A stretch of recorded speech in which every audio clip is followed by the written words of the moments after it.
Bonsoir à toutes et à tous. Je suis Anna Jerichoa, je travaille à la direction des relations internationales et j'ai la chance d'être dans une diversité interculturelle internationale tous les jours. Et ce soir, je m'en rends un peu compte, puisque autrement, je m'en rends pas compte. Et pour cette table ronde, je ne serai pas toute seule. J'ai d'autres collègues et étudiants qui viendront me rejoindre. J'invite Marie-Christine Messana, qui est enseignante de français langue étrangère, à venir.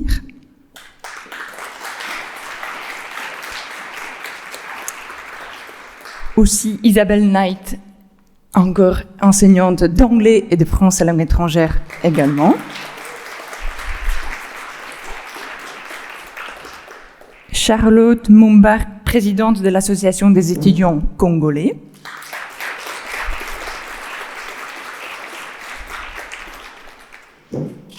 Aboubakar Ba, président de l'Association des étudiants guinéens.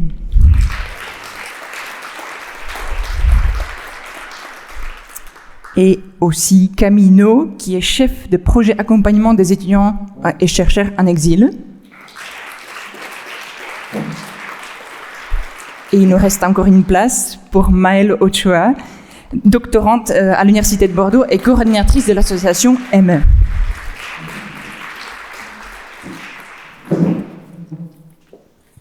Donc tout d'abord, pour changer cette fois-ci des thématiques, mais pour introduire un peu cette thématique des étudiants internationaux que nous avons à l'Université de Bordeaux, j'aimerais donner quelques grandes lignes. Alors j'ai noté des chiffres, mais je ne vais pas les dire. J'ai noté les profils, les différents profils à l'Université de Bordeaux qu'on accueille du monde entier, des étudiants internationaux. Alors, de notre point de vue un peu administratif, c'est vrai que voilà, on voit plein d'étudiants, mais qui viennent dans des cadres bien différents, diversifiés.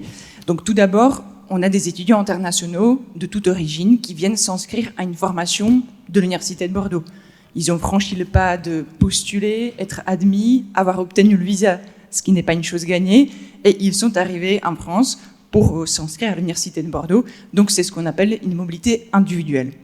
Et puis nous, à la direction des relations internationales, on accueille des étudiants de plein de programmes différents, que ce soit des programmes d'échange, des formations internationales, il y en a beaucoup, qui viennent cette fois-ci dans une mobilité encadrée, puisqu'on les suit de leur arrivée jusqu'à la fin, et même des fois ils reviennent pour d'autres projets, que ce soit une mobilité études, stage, césure, mobilité courte, mobilité hybride, mobilité virtuelle. Il y a tout un échantillon de mobilités qui existent. Donc ça, c'est, on peut dire, voilà, ce sont les différents types de mobilité qui existent, les profils, mais il a un autre regard sur les étudiants internationaux qui... Oui, on peut compléter les étudiants internationaux par donc une petite catégorie d'étudiants internationaux dont on parle d'étudiants en situation d'exil. Donc on entend souvent voilà, étudiants réfugiés, mais étudiants en exil, ça recoupe un petit peu tous les statuts. L'idée, c'est que ce sont des étudiants internationaux, mais qui ont des besoins spécifiques. À la différence des étudiants internationaux que tu cites, Anna, ils ne viennent pas avec un visa d'études. Donc c'est plutôt une migration, on va dire, contrainte et pas choisie. Et donc ce sont des étudiants qui sont en France et qui, la plupart du temps, font une demande de protection. Donc ce sont des étudiants qui, donc ce ne sont pas les mêmes programmes, qui ne suivent pas les mêmes programmes, mais il y a des spécificités dans le sens où ce sont des étudiants qui veulent entamer ou reprendre des études, des cursus universitaires qu'ils n'ont pas pu suivre dans leur pays d'origine.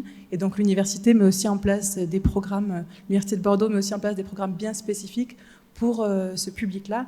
Donc on n'a pas le temps de les présenter ce soir, mais plusieurs personnes ici, donc Marie-Christine, Joanne, Maëlle, voilà, travaillent sur ces différents programmes et côtoient ces étudiants. Donc à l'occasion, si vous voulez plus de précisions sur ces différents programmes et projets, n'hésitez pas à venir échanger avec nous après en fin de soirée. Voilà. Merci. C'est vrai que nous sommes à l'écoute des étudiants internationaux et nous sommes à l'écoute de leurs besoins, de leurs demandes au quotidien, que ce soit sur le niveau administratif, linguistique, social, logistique, enfin, on peut dire à tous les niveaux.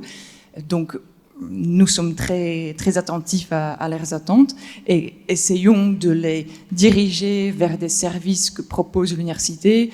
Alors, je pourrais citer tous les services de l'université qui sont en effet là pour les étudiants, mais j'aimerais bien que les étudiants qui ont vécu l'expérience, comme des étudiants qui sont venus en France pour étudier, voilà, quels sont les besoins, en effet, dans la réalité des étudiants internationaux. Si vous pouvez nous donner quelques exemples. En tant que présidente d'association, je mettrai plus en avant les sollicitations que nous recevons à travers nos différents réseaux sociaux qui permettront bien sûr de mettre en avant les différents besoins.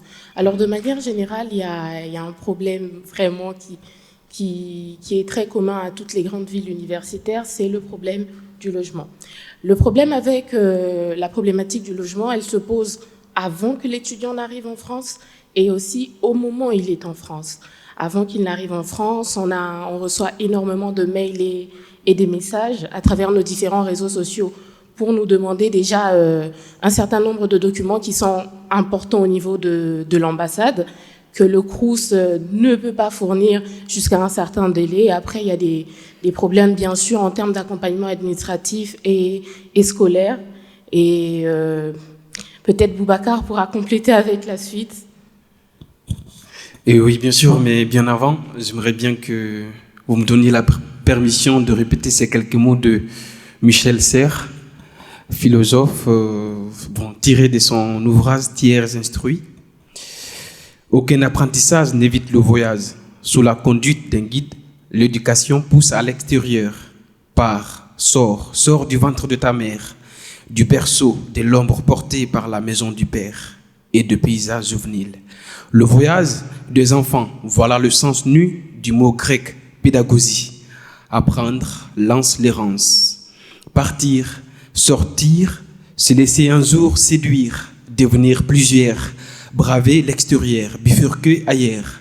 Voici les 3 premières étrangetés, les 3 variétés d'altérité, les 3 premières façons de s'exposer, car il n'y a pas d'apprentissage sans exposition, souvent dangereuse, à l'autre.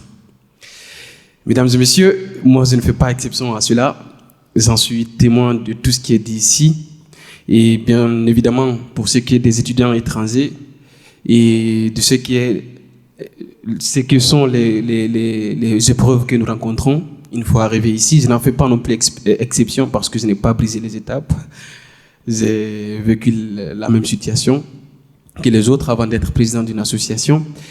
Et moi, la toute première problématique que je relève celle qui précède à notre arrivée sur le terrain ici, c'est la problématique d'intégration. Et je situe ça à 3 niveaux.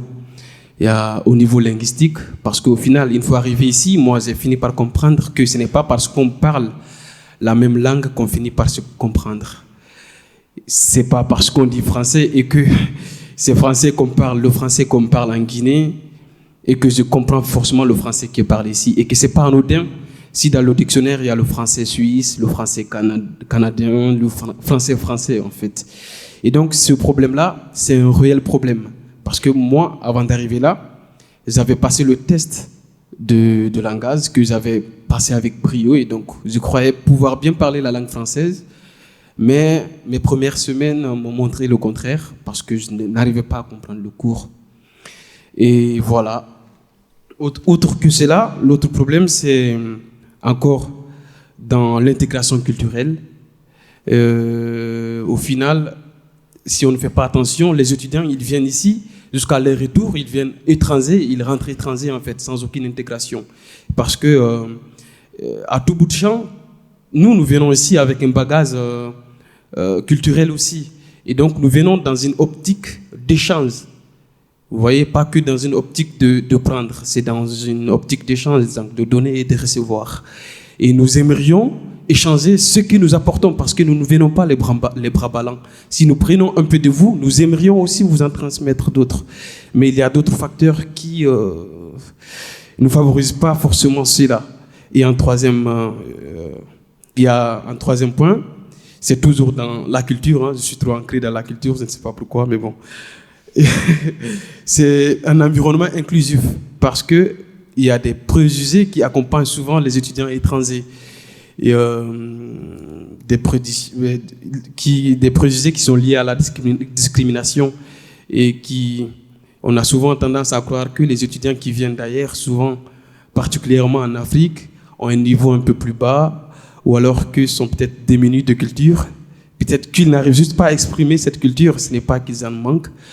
Et le fait de perpétuer cela amène des préjugés et ça facilite pas forcément l'intégration de l'étudiant étranger.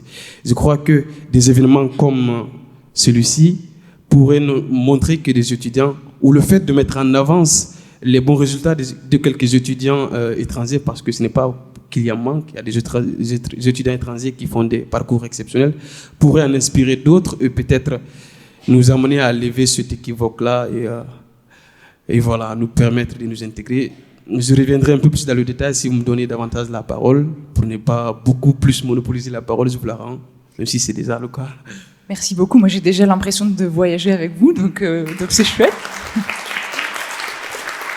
Et je pense que nos enseignantes de langue, elles voyagent aussi beaucoup au quotidien.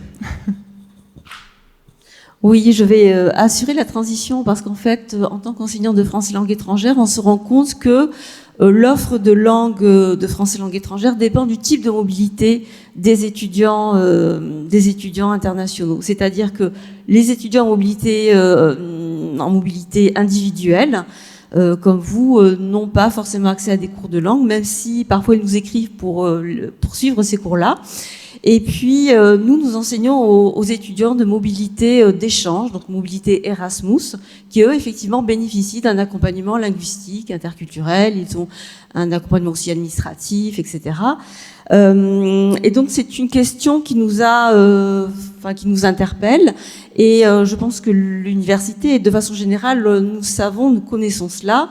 Et dans ce cadre-là, je vais vous parler de 2 projets.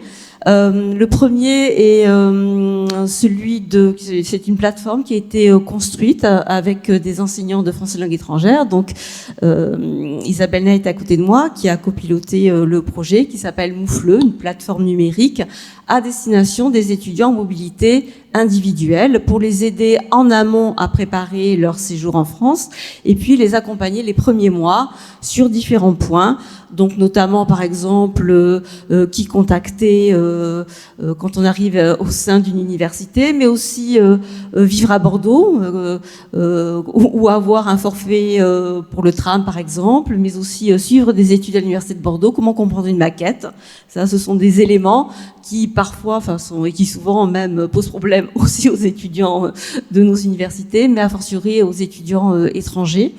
Donc ça a été une première plateforme qui est utilisée avec les différents types d'étudiants et qui, dans certains cas, donc sont utilisés au sein des cours, mais on contacte les étudiants en mobilité individuelle pour qu'ils aient accès à cette plateforme. Et quand c'est possible, on a des heures parfois pour avoir un tutorat, ce qui est évidemment le meilleur des cas. Donc pour, je dirais, accueillir ces étudiants-là, nous leur proposons au sein de cette plateforme cet accès à des ressources administratives et pédagogiques. Le deuxième point qui émane des étudiants en mobilité d'échange, donc les étudiants Erasmus, c'est que ce sont des étudiants qui sont accompagnés, mais souvent à la fin du semestre ou à la fin de l'année universitaire, ils déplorent le peu de contact qu'ils ont avec les étudiants de l'université, les étudiants locaux, comme vous au fond, ils connaissent finalement les mêmes soucis.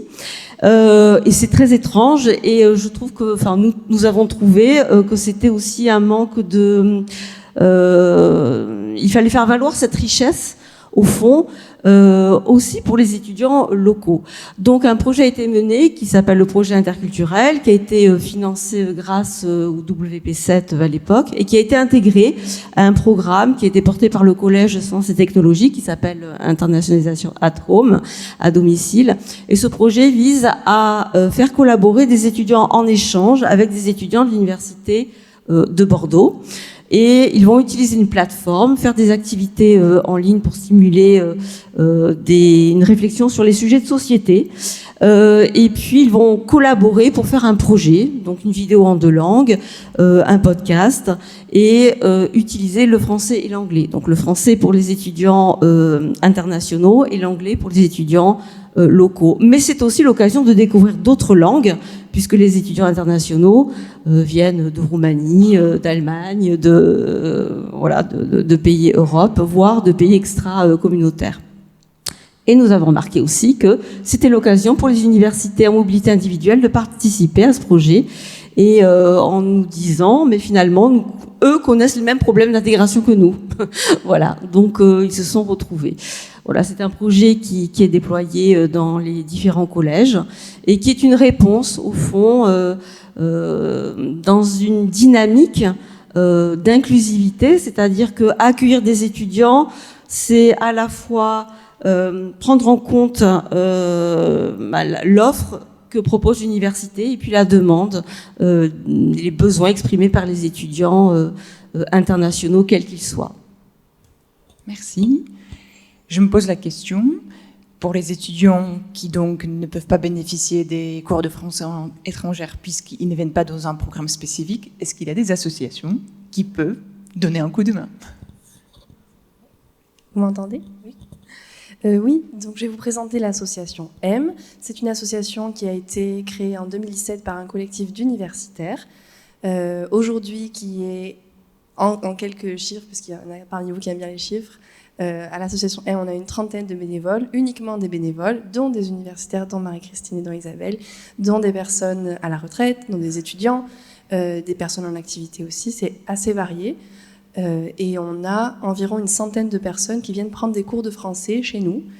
C'est aussi grâce à l'Université de Bordeaux qui nous héberge. Donc on a un emploi du temps sur toute la semaine, du lundi au vendredi, du matin au soir, des cours de français à destination des personnes qui sont en exil. Les statuts, pour ceux qui sont un peu familiers, sont très variés. Souvent, ils n'ont pas encore de statut fixe, ils n'ont pas de carte de séjour.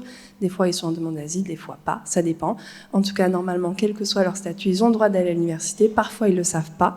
Parfois, ils n'ont pas encore le niveau de français. Nous, on essaye de les accompagner en français, puisque c'est notre fonds de commerce, je ne sais pas si on peut dire ça, mais c'est notre bataille d'enseigner le français.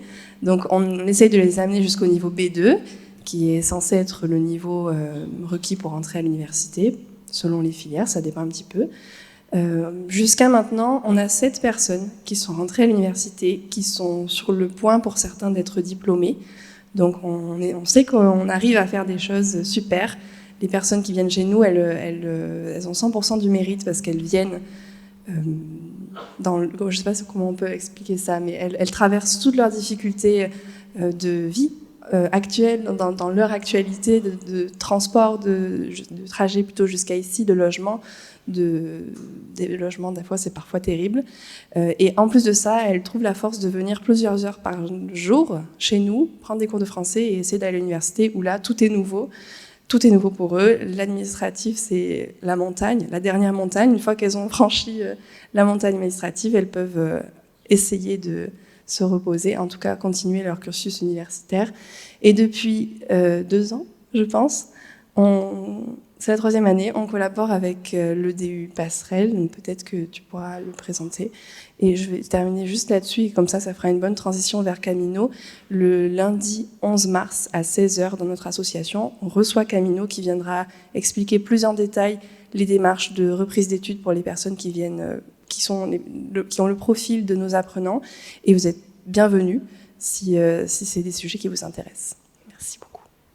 Oui, mais pour compléter donc les actions menées par le réseau M depuis de nombreuses années, c'est vrai que l'Université de Bordeaux a mis en place, en partenariat avec l'Université Bordeaux-Montaigne, un diplôme universitaire à l'attention des étudiants dits en situation d'exil, donc qu'on a présenté tout à l'heure. Et donc ce diplôme universitaire, l'objectif, c'est de leur permettre d'atteindre le niveau de français qui est requis pour ensuite candidater sur une formation d'enseignement supérieur. Donc ça, c'est un des dispositifs qui existent. Donc ce diplôme universitaire qui est entièrement gratuit, qui donc chaque année accueille une 60aine d'étudiants Et par exemple, l'Université de Bordeaux assure notamment toute la partie, tous les ateliers, à côté des cours de français, des ateliers qui visent à accompagner les étudiants dans leur projet de reprise d'études, donc des ateliers CV, lettre de motivation, préparation aux entretiens, donc ils sont animés, portés par la MAWIP, par exemple.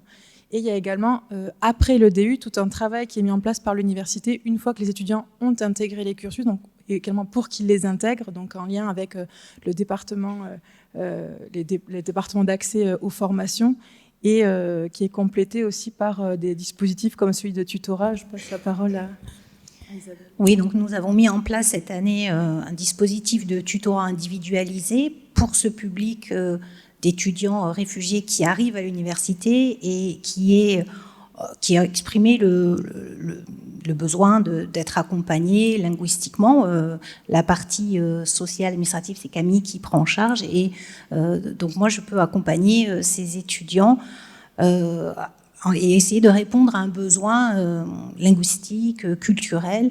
Et ce système de tutorat, finalement, semble fonctionner assez bien puisque la réponse est apportée à un besoin spécifique qui émane de l'étudiant. Et je crois que, voilà, pour l'instant, on a des retours qui sont assez positifs. Et pour revenir peut-être aussi à l'association que représente Maëlle ce soir, ce qui est intéressant pour nous, d'avoir un petit peu les deux casquettes, à la fois enseignante à l'université et bénévole à l'association, c'est de pouvoir faire le lien et de pouvoir vraiment accompagner les étudiants à traverser la rue de Candale entre Broca, où est situé le local de l'association, et du coup le Victoire qui symbolise l'université de Bordeaux, parce que nous les accompagnons dans les candidatures à l'université. Ils retrouvent aussi un visage connu une fois la route passée. Ils savent que nous, on est là pour assurer aussi un suivi et un accompagnement.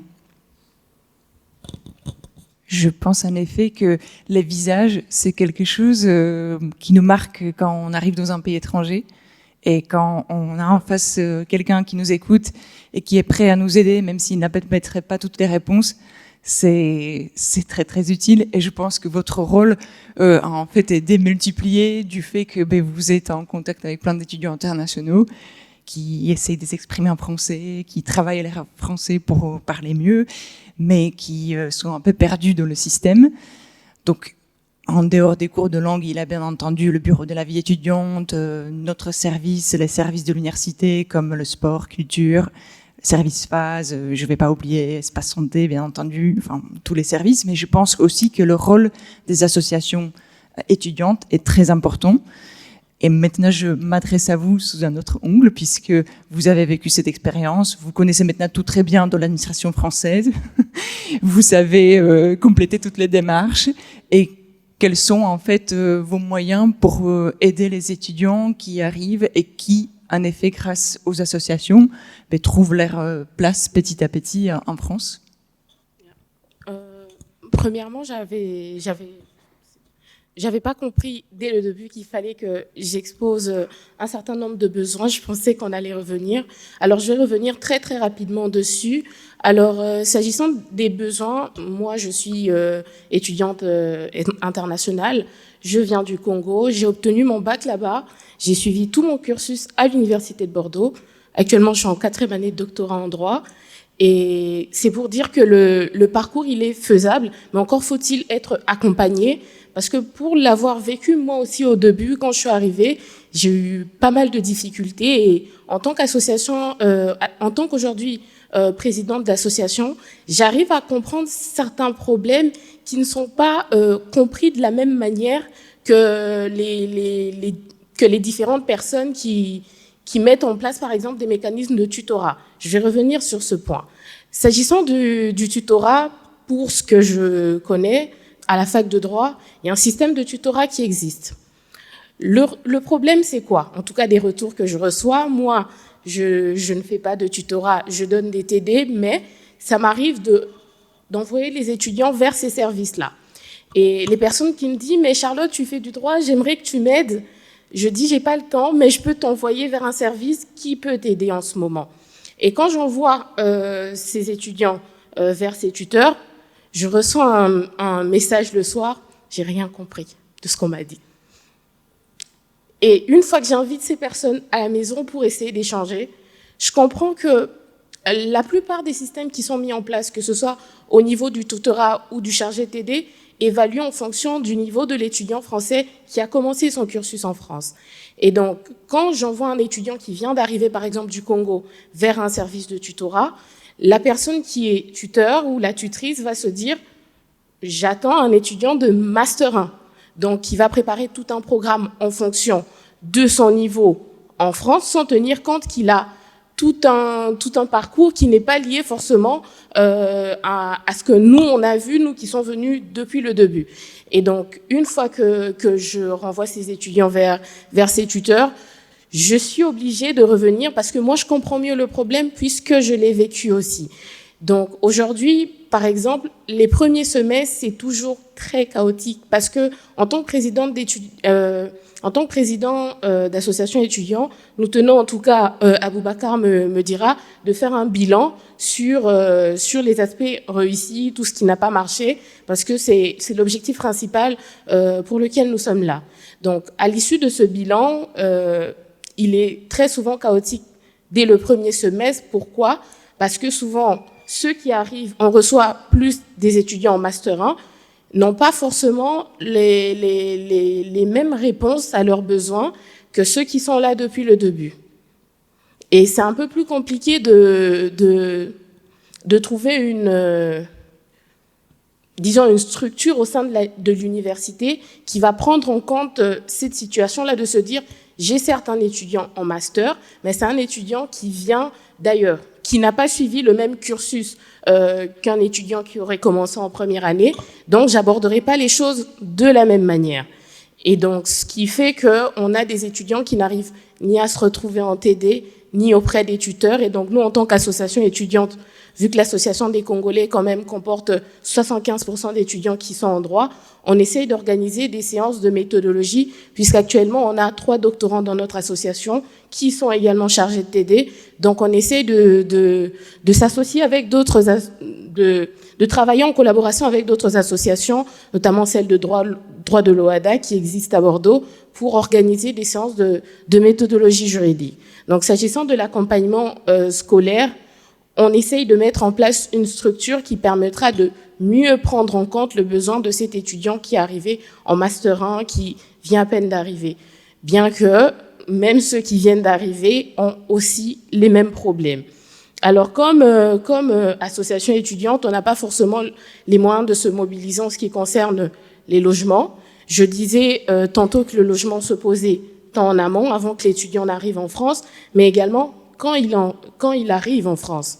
Alors, avant qu'il ne vienne, on n'a pas forcément de solution. Parce qu'en tant qu'étudiant, on ne peut pas prendre un certain nombre d'engagements administratifs compte tenu de notre statut et aussi notre situation d'étudiant. Et la plupart du temps, on compte sur la solidarité patriotique parce qu'il y a énormément de Congolais ici à Bordeaux qui sont parents, qui sont installés, qui y vivent, qui ont diverses activités, qui souvent arrivent à pallier à ce problème-là. Au cas contraire, tant qu'on ne trouve pas des personnes qui se présentent, qui peuvent nous aider, on ne peut pas faire autrement. Et c'est souvent sur base de la solidarité qu'on essaye de mettre en place des structures, du moins, ou encore des moyens d'accueillir certains étudiants. On a certains étudiants qui vivent en colocation, parce qu'il y a d'autres qui partent, il y a d'autres qui viennent. Et donc, vraiment, c'est essayer de créer un réseau autour d'une petite plateforme, de se dire, moi, j'ai une maison qui a 2 chambres, et aujourd'hui, il y a quelqu'un qui est parti, je peux accueillir quelqu'un d'autre. Et on essaye de faire ça aussi en collaboration avec d'autres associations, parce que parfois, moi, j'ai des étudiants congolais qui sont accueillis en colocation avec d'autres étudiants étrangers. Donc, au niveau du logement, c'est un problème, disons, c'est une crise plus ou moins générale. Je peux pas dire autrement que ce soit étudiants internationaux tout comme étudiants nationaux. On est plus ou moins confrontés au même problème.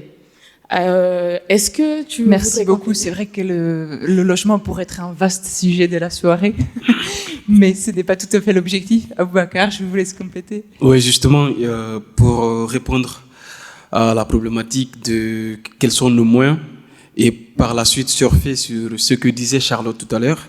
Déjà, pour ce qui est des mois, je crois que c'est là que le bas blesse, parlant de nos associations.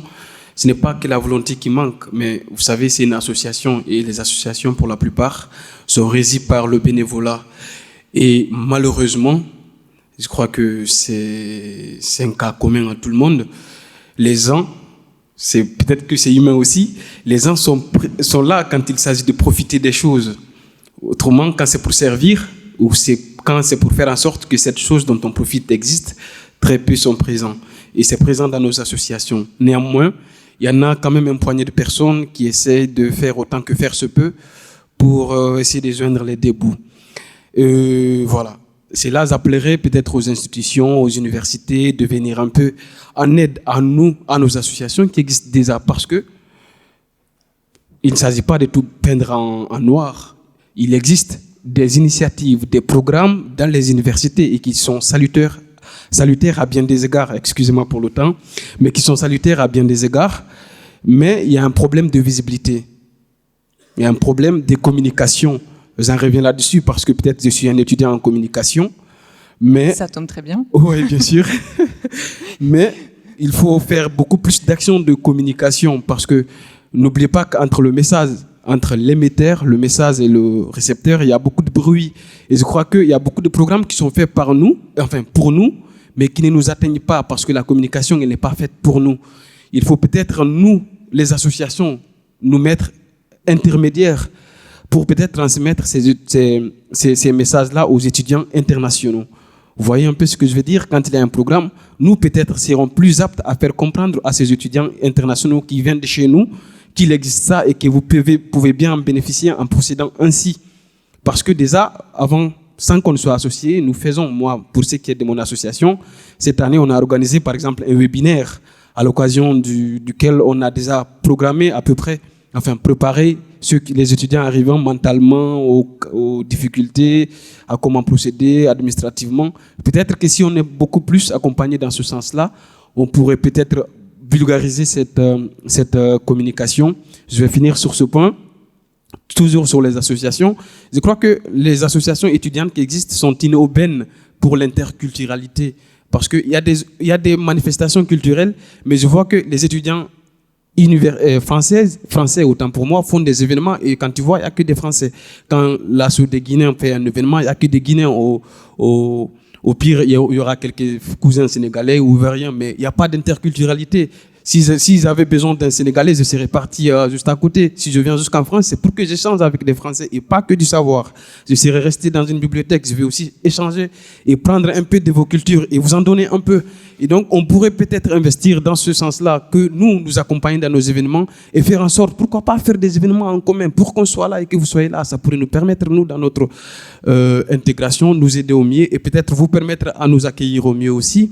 Et je vais finir par remercier toutes les administrations et l'université de Bordeaux, à l'instar de toutes les universités de la France, pour l'accueil des ZAC et pour l'initiative de nous accueillir depuis maintenant 2 générations. Nous, ça nous permet de pallier à une carence qui jadis existait chez nous, parce que chez nous, il y a une classe très riche et très très pauvre. Il n'y a pas d'intermédiaire, et ce qui faisait que ce sont nos dirigeants qui faisaient venir leurs enfants ici pour les études. Et des programmes comme Campus France aujourd'hui permet quand même à des étudiants comme nous ici des classes moyennes de venir faire des grandes études et peut-être de rentrer, inverser la balance. En tout cas, merci. Merci à toutes et à tous, et vous appelle à beaucoup d'accompagnement. Et voilà. Merci beaucoup, c'est très touchant. Et merci pour cette piste que vous avez évoquée, puisque je reconnais que notre travail n'est pas parfait, et c'est bien à la fois se dire ça, puisqu'on sait qu'on a encore de la marge de progression, la marge d'inventer de nouvelles solutions, de réfléchir ensemble sur de nouvelles solutions, non seulement à intégrer les étudiants, mais plutôt à en fait voir comment on peut contribuer à leur inclusion à l'université, puisque peu importe l'origine, peu importe la culture, peu importe la langue, l'université est ouverte à tous les étudiants. Donc, nous pourrons tout à fait continuer la discussion tout à l'heure. Je pense qu'il y a encore beaucoup de sujets à évoquer. Et en tout cas, je vous remercie à tous d'avoir participé à cette table ronde.